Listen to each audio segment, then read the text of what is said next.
We are going to be looking at this eye-opening billion-dollar spending of your money, your taxpayer money and mine that's stolen right out of our paychecks, and the money that they print out of thin air, and they are giving it to the illegal immigrants that are coming across our borders. This is a part 2 or a part 3 or a part 4 on my coverage on what's going on at the border. And as I've said before, and I'll say it again, I come from a family of immigrants. Many of you are immigrant families, and likely you came here under the rule of law, because this should be a law-abiding country. And while my heart goes out for those that may find themselves in unfortunate circumstances, my question is, why does the United States keep opening up the doors when they're complaining about climate change and lack of energy, lack of water, lack of food, lack of resources, yet they're just opening up the doors? So this is very, very troubling to me and to you.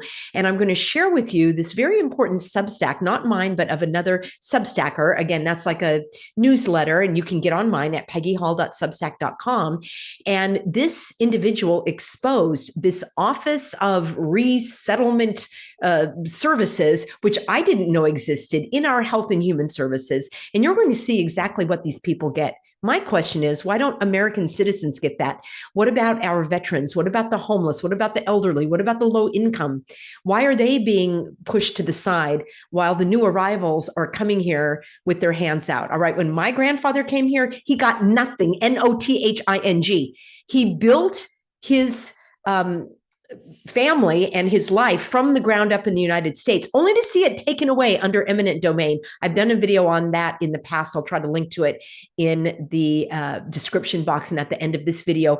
But before we dive into that, let's dive into something a little more uplifting, and that is the message from my sponsor. So we're going to hop right on over to dermal1.com/Peggy. And I would love for you to go there and watch this free video so that you can find out all about looking your best. Now, looking younger was once thought to be a luxury that only women who had access to costly professional treatments could enjoy. So basically, the rich and famous, the celebrities, could stay ageless, and the rest of us just had to learn to accept our lines and wrinkles and sagging skin as an inevitable part of life. But the latest anti-aging trend is not aggressive treatments or lotions and potions or expensive creams, but it is a simple daily habit, a ritual that you could take part in, and it takes less than a minute to perform. So what makes this approach so effective, and I'll tell you why it works, is this technique was relatively unknown until recently, and the wheels were set in motion when scientists began studying a hormone called DHT, and this apparently causes the signs of visible aging. Now, at the time, the discovery was pretty groundbreaking, meaning that visible aging could be stopped by addressing the body's production of DHT. So a surgeon in California uncovered a way that women can actually help their bodies reduce the effect of this basically skin aging hormone at home. So this is the do-it-yourself tutorial. Go here, dermal1.com/Peggy. He explains it far better than I can. And I would love for you to see it, learn about it, and I will have a link for you in the description box below, dermal1.com/Peggy. And women are reporting firmer feeling skin, fewer visible wrinkles, and some have reported thicker looking hair and increased energy as well. That sounds good to me. Check it out. See if it's a match for you. dermal1.com/Peggy. Friends, let's turn our attention to what is going on at the border. But what I want to show you here is something that's absolutely stunning. And I'm going to share my screen. We are hopping over to this Substack that is called Open the Books. And it's you can subscribe here. And this is what I'm going to share with you. $20 billion for refugee care from 2022 to 2023. This was passed by our Congress, and it gives money to children and families. It's called Refugee and Entrant Assistance. How do you like them apples? They're no longer illegal aliens. They're no longer migrants. Now they are entrants, like you're, an entrant in some kind of lottery. I guess it is a lottery, a $20 billion lottery. Wouldn't you like to get your hands on some of that money? Well, I tell you who has, and that is Supervisor to Stupid Advisor. Is that what they're called? Andrew Doe, one of the public servants of Orange County. And I'm going to uncover this for you tomorrow, how he has his sticky fingers over millions and millions of dollars of your money, my money, and the money printed out of thin air that went to his daughter's basically fraudulent, non-existent nonprofit. It's a perfect money-making scheme. And I'll share all of that with you tomorrow. But let's turn our attention to the entrant assistance. And it's just absolutely stunning. I did not realize, I'm not going to read this whole thing for you, but I'm just going to skim it. And then I want to show you what I learned is that this is what I want to point out. There is an Office of Refugee Settlement. Let me know if you knew about this in our Health and Human Services of the United States. And that's where we are going right on over here. They have something called the Welcome Corps. And here, yes, this is it. They have something called the Welcome Corps, and this comes from our federal government.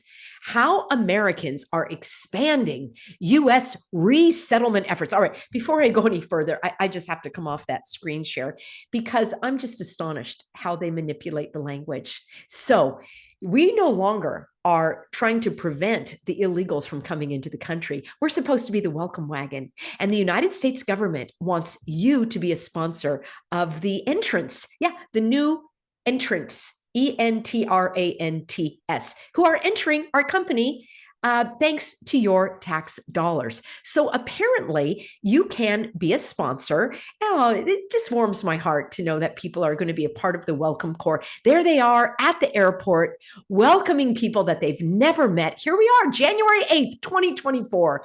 And this article is from Robin Dunn Marcos. Sure has nothing to do with Imelda Marcos from the Philippines, the director of the Office of Refugee Settlement, ORR. Or let's do something better. The United States is a beacon of hope and opportunity for so many around the world.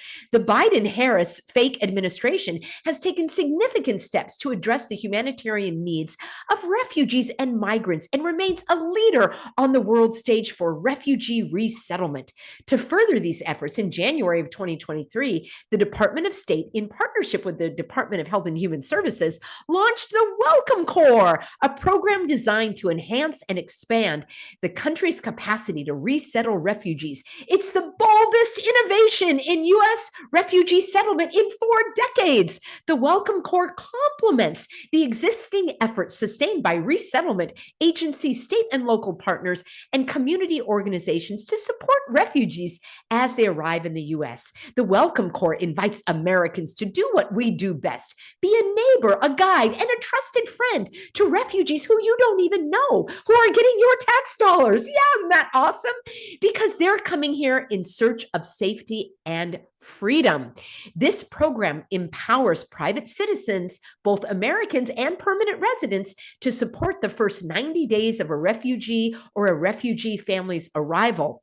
And it talks about you're going to help them get housing, greet them at the airport, enroll their children in school, and help them find jobs. Isn't that amazing? Well, bless your heart. This is what it looks like, the Welcome Corps. And you can apply now. So you can sponsor a refugee you know, or you can be connected with a refugee that you don't know. Now, don't be saying anything negative about these refugees. Of course, they're here for a better life. They're not here for a handout. Why in the non-spending world would they want that? So it goes on to say who is eligible, who you can support. And what I thought was really interesting was to find out who actually is a refugee, because I would like to know. And here's the answer. Who is a refugee? Let me enlarge this a little bit. Under U.S. law, a refugee is a person who is outside their country of nationality. Do you think all of the Gaza Palestinians are going to be on this list? Well, I'll tell you what, I looked at the list and I'll just cut to the chase. No, that would be a big no. No, no, no, no, no. The Palestinians don't get to come here as a refugee because, you know, they're trying to kill all of the Israelis. Don't you know? We've been over this many times. There is no such thing as an innocent Palestinian. Of course not. They are all a part of the Armageddon that they're trying to perpetrate upon the innocent people in Israel. So, of course, they're not going to be allowed into the country because they're not suffering any hardship, friends. Certainly, they have not experienced past persecution, and they do not have a well-founded fear of persecution on account of their race. I hate to break it to you, but there is only one race. Yeah. It's called the human race. There's one race. There are different people groups, but one race. And religion, many religions. And I would never say that the Palestinians are being persecuted because of their religion. That would be so silly of me to say. So of course, they're not going to be someone that you can support and welcome as a part of the Welcome Corps. But if they have had well-founded persecution on account of their religion, nationality, political opinion, or membership in a particular social group, which of course means LGBTQI, I'm just going to say elemental P. How about A to Z? We'll just include everything. And they could come to the United States because of their sexual status. How do you like them apples? Now, this is the refugee admissions program. I will leave a link for you. And I am just absolutely stunned at the $20 billion that are meant. Much of this money is given to other organizations who then dole it out. Now, many years ago, I actually was somewhat a part of this, and I want to explain what I mean. Back in the day when I was teaching English as a second language, I worked for an organization called Catholic Charities. Let me know if you're familiar with Catholic Charities, if you support Catholic Charities, maybe you even worked for them. And I was teaching English as a second language to Vietnamese because the Vietnamese were resettled from Vietnam during the Vietnam War, and they were brought to Orange County. That's why we have the largest Vietnamese community outside of Vietnam is in Orange County, California. In fact, where I grew up in my early days is now called Little Saigon. And I've been there. And I would say by and large, the Vietnamese that I know personally are lovely, industrious, hardworking people. I've had in certain situations, I have tutored them and they told me their stories of fleeing the country.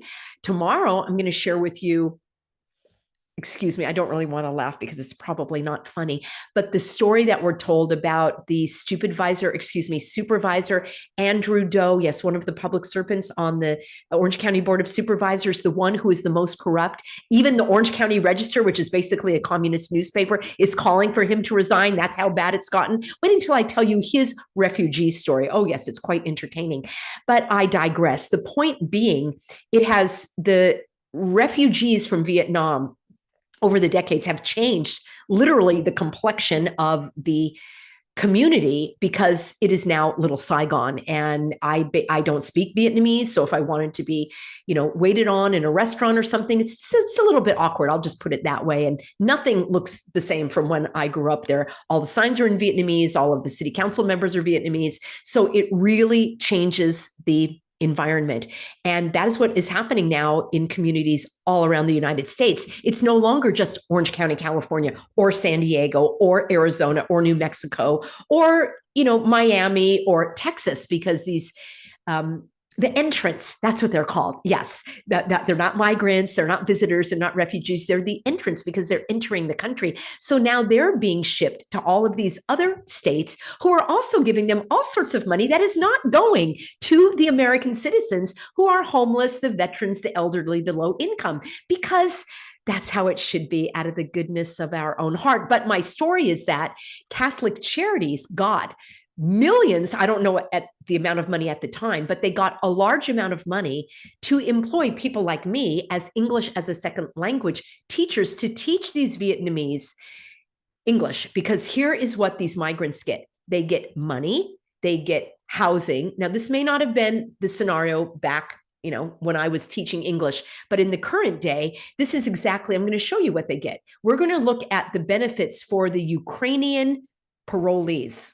That sounds strange, like they were paroled and getting a warm welcome in the United States because, the war. We'll just take a look here, shall we? So the Ukrainian individuals or a non-Ukrainian individual who last habitually resided in Ukraine and has been granted humanitarian parole, this is what you get.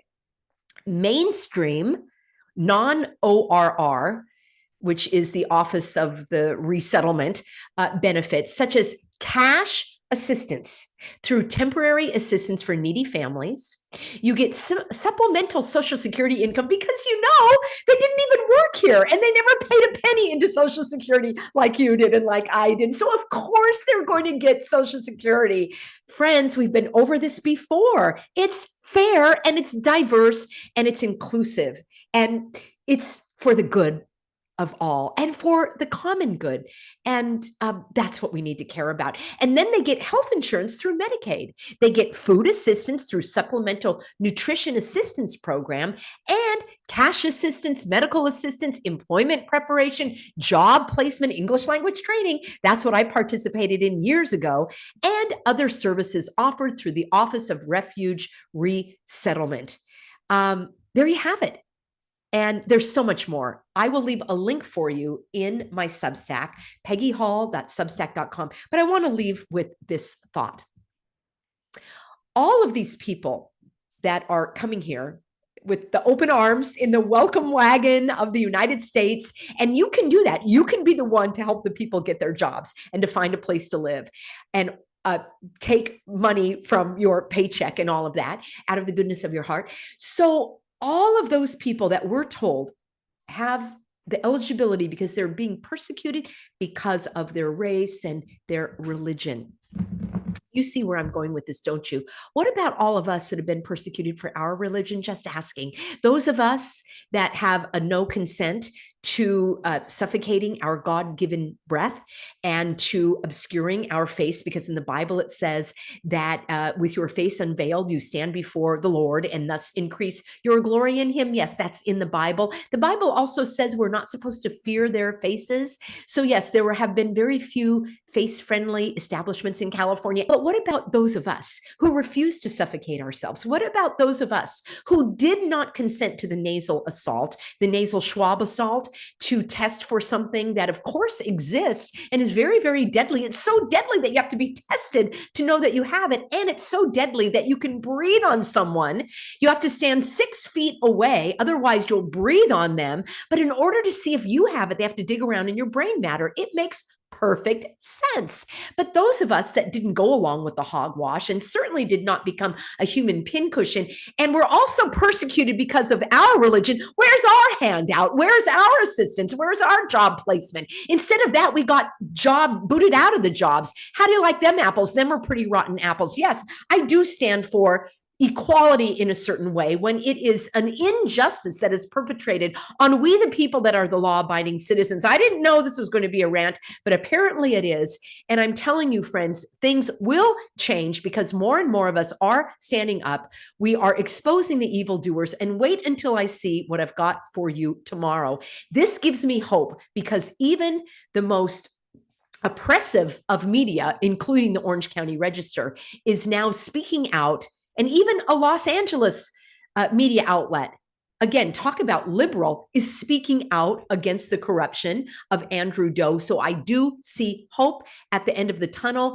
We've got to go to the purse strings. It's the money that is allowing the people to come. When that money spigot is turned off, the people will stop coming. Once they know that they're not going to get all of these handouts. I mean, who wouldn't come to the United States with a laundry list like that of things that they could get? My grandfather, and likely your family that immigrated, did not get anything to that degree. It's absolutely despicable. And by the way, my final question is this: why the United States? Why isn't Japan taking refugees? Why not Denmark? Why not Australia? Why not Brazil? Why not Argentina? Why is it all on the United States' shoulders? Inquiring minds want to know. Let me know in a comment below. Thank you for being on board. The reason I did this as a premiere live stream is so that I wouldn't get buffered on my other lives. Hopefully this will come to you loud and clear, and I look forward to seeing you in tomorrow's broadcast.